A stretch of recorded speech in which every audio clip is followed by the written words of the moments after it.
Greetings, members, one and all of the Salivation Nation. The history of the gold to silver ratio. Let's explore.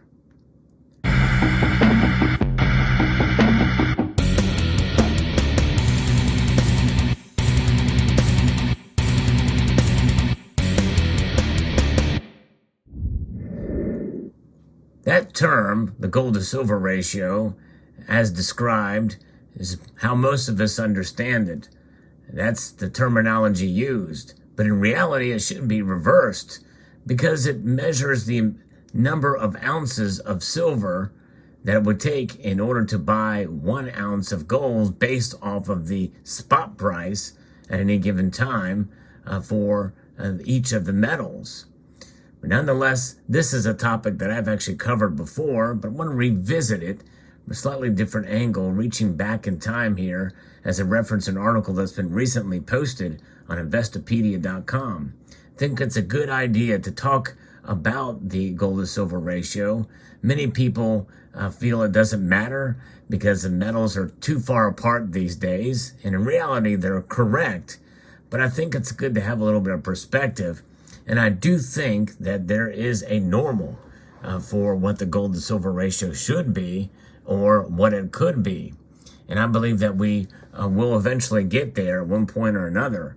However, we should keep a realistic perspective on all of this and not bet one way or the other as to where it's going to go.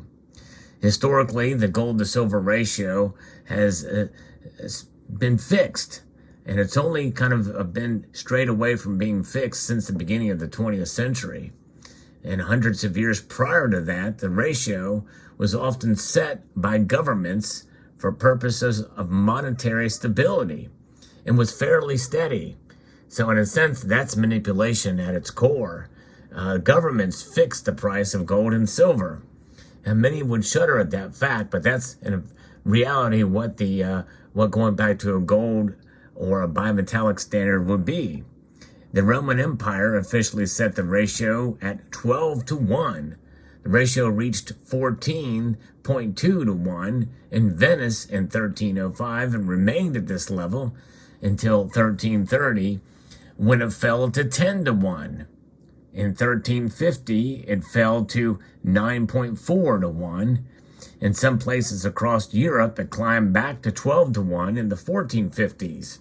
The government in the United States fixed the ratio at 15 to 1 with the Coinage Act of 1792. That act, by the way, created the U.S. Mint and started essentially what we have now, the dollar.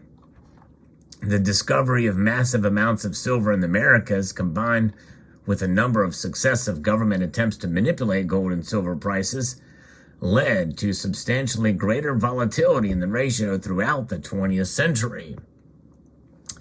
When President Roosevelt set the price of gold at $35 an ounce in 1934, and this is after his executive order that prohibited the holding of gold coins, except for a limited few, you had to turn them in at $20.67 an ounce.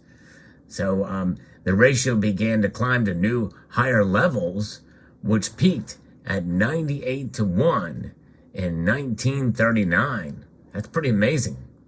Following the end of World War II and the Bretton Woods Agreement of 1944, which pegged foreign exchange rates to the price of gold, the ratio steadily declined in the 1960s and again in the late 1970s after the abandonment of the gold standard in 1971, when Nixon closed the window, got us off the Bretton Woods Agreement. From there, the ratio rose rapidly through the 1980s, peaking at 97.5 to 1 in 1991, when silver prices declined to a low of less than $4 per ounce. I actually kind of remember that time. For the whole of the 20th century, the average gold to silver ratio was 47.1. So that gives you some perspective on where the average was in the last century.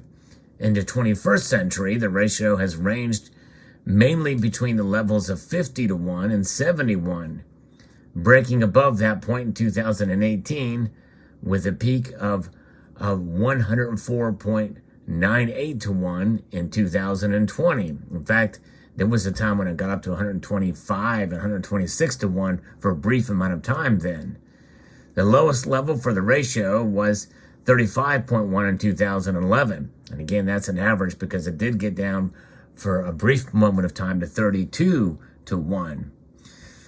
And so what is so important about this gold to silver ratio as we see right now, it's hovering between 76 to 80 as of the recording of this video around this time frame. Many of us feel that the normal for gold to silver ratio should be around 60 to 1. Between 60 to 65 to maybe 70 to 1 is what would be the normal ratio, what many of us feel it should be, considering that many of us feel that silver is undervalued, and we feel that silver should be catching up to gold in that regard. However, we do understand that silver's role compared to gold's role as a monetary metal and as an industrial metal and its multiple uses. Silver is the most diverse metal in the periodic table, hands down. And so that is something. Now, the importance of trading the ratio is common among investors in gold and silver, but most of that is done in the paper markets and ETFs. And so you can use it to profit from it or to invest in certain ways. And that is done if you have knowledge and the ability to do so in that regard. However, if you're buying the physical, it is much more difficult to really peg down. I did a video describing that there are actually 4 different gold to silver ratios. I encourage you to check that video that describes what they are and which ones really matter when it comes down to it. You hear me refer to the gold to silver ratio a lot, or the silver gold ratio, gold to silver, silver to gold, however you want to say it. I reference it a lot. And because I do feel it's kind of important to kind of see the distinction and similarity between the two metals. And so that's something that is something that is certainly worthy of mentioning, but it should not necessarily drive your strategy, except for understanding that it fluctuates, and that if you buy a certain amount of silver, you can't expect to take the actual spot price and the noted ratio based off the spot price and be able to make a trade. There are examples of some whose local coin shops, for instance, may trade ounce for ounce, in other words, based off the ratio, but that's very unusual to happen because the premiums you pay, especially for silver, are much greater than those for gold, which means that you're going to get about 100 to 1 when you go to sell your silver to trade it, or to trade your silver for gold, well over 100 to 1, especially if you're getting a higher premium silver. And these days there's some bullion products out there that fall in that category, such as the American Silver Eagle. But if you were to buy it, you're going to be buying it at a much narrower ratio, like I'm talking at around 50 to 1 or 40 to 1 in some cases. And so it doesn't really work in your favor for the most part in that regard. But nonetheless, it is something that has been interesting to see how it has changed and has evolved throughout history, how the new normal, and I think we are kind of a new normal in this decade, especially. At least we have seen that trending so far. It's been very rare that we've seen it go below 66, 65 to 1 in the price ratio. The example that you see here is kind of really more of a commentary of a 2 to 1 ratio, 2 ounces of gold to 1 ounce of silver, as a kind of a jab or a joke to kind of showcase there of what some people have claimed that gold to silver ratio should be 1 to 1. And I'm showing 2 ounces of gold to 1 ounce of silver. and likely, highly unlikely. There's only been one time in history where you have seen that being the case, and that is around in Egypt, when silver was very, very hard to come by, but gold was plentiful. And the silver was considered on par with, or maybe even equal, even greater value at that time. But then again, there was a time when aluminum was very hard to process, and aluminum was a precious metal. But of course, those are just periods of history where, what I refer to as anomalies. But the gold to silver ratio is something else. And we've seen that if you trade the gold to silver ratio from around the end of 2008 to the middle of 2011, the gold to silver ratio declined from about 80 to 1 to 45 to 1 on average. During that period, the price of silver rose from around $11 an ounce to approximately $30 an ounce on average. The price of gold rose from $850 an ounce to around $1,400 an ounce.